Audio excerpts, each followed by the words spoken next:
We start our report on Capitol Hill with this. The bill is passed.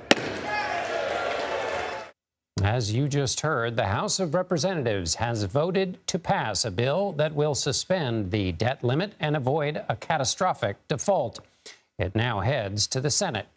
In addition to suspending the debt ceiling through 2025, the bill would temporarily cap federal spending, rescind unspent COVID funds, and cut money from the IRS. The vote was a major test for House Speaker Kevin McCarthy. But when all the votes were tallied, it was 314 to 117, a wider margin of victory than many had expected, and on which the House Speaker relied on more Democrats to vote for the bill than members of his own party. I spoke with congressional correspondent Scott MacFarlane as the final votes were coming in. What do you make of what happened, Scott? Margin is larger than people expected. Let's put it clearly and plainly. This is a blowout victory for this bill. And it really does, John, raise the pressure on the Senate to be done with this quickly as well. And you have almost an equal number of Democrats and Republicans, well into the triple digits.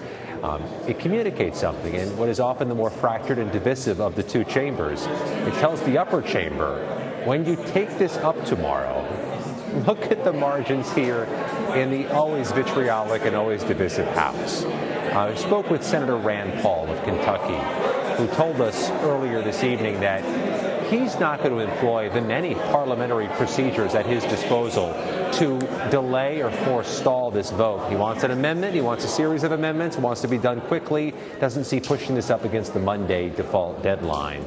There's a message being sent through this House vote, intentionally or unintentionally, about the size and importance of this matter and the general sense of this compromise. Scott, what do you make of, and do you see anything in the body language there? This was a major test for the new speaker.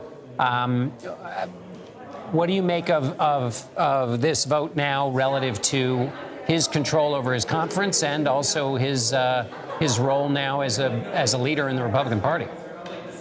As a first major test of his speakership, emphasis on the word major, he has secured victory, which in itself can breed future success. He's developed a reputation of taking on a big problem and finding a way through it.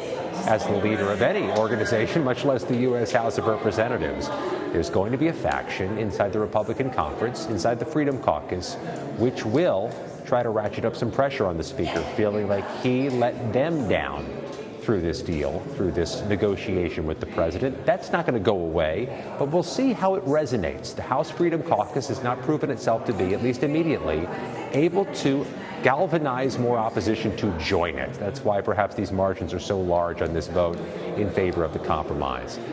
There was no round of applause when that magic number of 218 was hit. We heard rounds of applause in other bills that passed through this U.S. House for the speaker in charge. We'll see how this plays out. But for Kevin McCarthy, he feels like he's acquitted himself well in this first major test. And what's the mood, do you think, on the Democratic side, the opposition there, the nay votes on the Democratic side? There's 45 nay votes, so that's not nothing, but it's not certainly not anywhere close to the majority, not by a long shot. So is there what's your read on what's happening on the Democratic side in the House? All of this feels disorienting because this is a political formula that hasn't been devised prior to this vote. We haven't seen this coalition of Democrats and Republicans join themselves on anything significant since this Congress began. So in a word, it does feel a little disoriented on the House floor. You don't see Democrats running over to exchange hugs or handshakes with Republicans at this moment, but they really have joined forces at this unique moment with the threat of default just 5 days away. And have you put your finger on it there, Scott, which is that the threat of default is what got nothing concentrates the mind like collapsing the entire global economy. And is that the forcing instrument that created this coalition that you just described? And since that won't be available for other pieces of legislation, we're going to listen in now for the final gaveling. Without objection, a motion to reconsider is laid on the table. Pursuant to Clause 8 of Rule 20, the unfinished business is the vote on the motion of the gentlewoman from Missouri, Ms. Wagner, to suspend the rules and pass H.R. 2797 as amended, on which the yeas and nays are ordered. The clerk will report the title. H.R. 2797, a bill to amend the Securities Act of 1933 to require certification examinations for accredited investors and for other purposes. The question is, will the House suspend the rules and pass the bill as amended? Members will record their votes by electronic device. This is a 5-minute vote. So it might happen again. Oh, sorry, Scott. We were listening to the recorded vote there. We were talking earlier about the threat of the default being what created this coalition. And absent that, do you think we'll be seeing this coalition again on anything? The clock doesn't tick so loudly as it did on this bill for anything in the near future. Yes, there may be the prospect of future government shutdowns. There may be the prospect of deadlines being breached for things that have to pass, authorizing the military, authorizing the FAA to protect the skies. But the clock ticked louder and more ominously on this bill than anything we've seen in quite a while.